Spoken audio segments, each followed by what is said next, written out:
આજે આપણે પેલિન્ડ્રોમ શબ્દ એટલે કે આગળથી કે પછી પાછળથી જે વંચાતા સમાન અર્થ અને જોડણી ધરાવતા જે શબ્દ છે એને આપણે પેલિન્ડ્રોમ શબ્દ કહીશું. જેમ કે મલયાલમ એટલે કે આ રીતે વાંચો તો પણ સેમ વચાય, આ રીતે વાંચો તો પણ સેમ વચાય, જેનો અર્થ છે દક્ષિણની ભાષા. ત્યારબાદ છે નવજીવન એટલે કે એક પ્રકારની ટ્રેનનું નામ છે. ત્યારબાદ છે કટક એટલે કે એક પ્રકારનું શહેર છે. ત્યારબાદ છે ખોખો એટલે કે રમતનું નામ. સીસી એટલે કે એક બોટલ જેને આપણે કહી શકીએ. ત્યારબાદ સરસ એટલે કે સુંદર, સરસ મજાનું. કલાકો એટલે કે સમય દર્શાવવા માટે. ટામેટા એટલે એક પ્રકારની શાકભાજી. લાડલા એટલે કે લાડક વાયુ. જહાજ એટલે કે વહાણ. કડક એટલે કે કઠોર.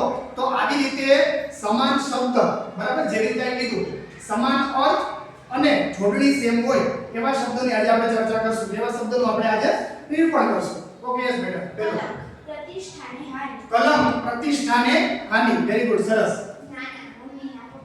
નાના એટલે કે મમ્મીના પપ્પા. આગળથી કે પાછળથી સેમ કન્ડિશનની અંદર જ શબ્દ રહેશે. દાદા પપ્પાના પપ્પા. દાદા એટલે કે પપ્પાના પપ્પા. સરસ. તરત એટલે કે જલ્દી. તરત આગળથી વાંચો કે પાછળથી વાંચો, જેનો અર્થ થાય જલ્દી. સરસ. ટામેટા એટલે શાકભાજી. ટામેટા એટલે એક પ્રકારની શાકભાજી જે આપણે જોઈએ. નમન એટલે પગે લાગવું. નમન એટલે કે વંદન કરવું, પગે લાગવું. આવા અલગ અલગ પ્રકારના શબ્દ મળે. યસ બેટા. મામા મમ્મીના ભાઈ. મામા મમ્મીના ભાઈ. સીસી એટલે બોટલ. સીસી એટલે કે એક બોટલ છે. કાકા એટલે પપ્પાના ભાઈ. કાકા એટલે કે પપ્પાના ભાઈ. ચાચા એટલે પપ્પાના મોટા ભાઈ. ચાચા એટલે કે પપ્પાના ભાઈ. આવી રીતે ઘણા બધા તમે શબ્દ જોવો કે ભાઈ તરત એટલે કે જે જલ્દી છે એ કરી શકીએ. કનક આગળ પાછળ બંને સાઈડ વાંચો તો શું થાય એનો અર્થ? તો કે સોનું. પછી લાડલા એટલે કે લાડક વાયુ.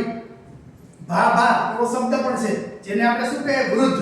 પછી મલમ આગળથી પણ વચાય, પાછળથી પણ વચાય, એટલે કે કોઈ પણ દુખાવો થયો હોય ત્યારે આપણે જે લગાડવામાં આવતી જે દવા છે એને આપણે કહીએ. લાલા છે, લીલી છે, આવા વ્યક્તિ વિશેષ નામ છે. આ નામ પણ એની અંદર ટાંકી શકો. ત્યારબાદ છે બાબા એટલે કે આપણે સાધુ સંતોને ઘણી વખત સાંભળેલા હોય કે ભાઈ આપણે બાબા કે કલમ શબ્દ છે. કલાક છે, આગળથી પણ વચાય, પાછળથી પણ વચાય, એટલે કે સમય દર્શાવવા માટે છે. વધાવો એટલે કે પોખવું કે જે આગળ પાછળ સેમ થાય. નાના બાળકો માટે એટલે વાવા શબ્દ બોલીએ એને આપણે કપડા કહેતા હોય. પછી એક શબ્દ છે રડાર એટલે કે વિમાનને જે દિશા આપવા માટે જે નક્કી થતું હોય ને, દિશા બતાવે એને કહેવાય. પછી ડાલડા એક શબ્દ છે, એક ઘીનો જે પ્રકાર હોય ને એને આપણે કહીએ. ત્યારબાદ છે જીજાજી શબ્દ. જીજાજી આગળથી કે પાછળથી, તો કે બહેનના પતિને. પછી છે રૂબરૂ શબ્દ, તો રૂબરૂને જાતે આપણે મળવું. ત્યારબાદ છે જાડેજા જેને આપણે અટક તરીકે આપણે લઈ શકીએ. પછી છે દરદ એટલે કોઈ પણ પ્રકારનું દુઃખ. પછી છે ઉડાવ, તો આપણે કહીએ કે ઉડાવ તાત્કાલિક પૈસા વેડફી નાખવા વ્યક્તિ જે છે એવા. તો આવા સરસ મજાના જે આગળથી કે પાછળથી વાંચતા સમાન અર્થ અને જોડણી ધરાવતા જે શબ્દો હોય એને પેલિન્ડ્રોમ શબ્દ કહેવાય.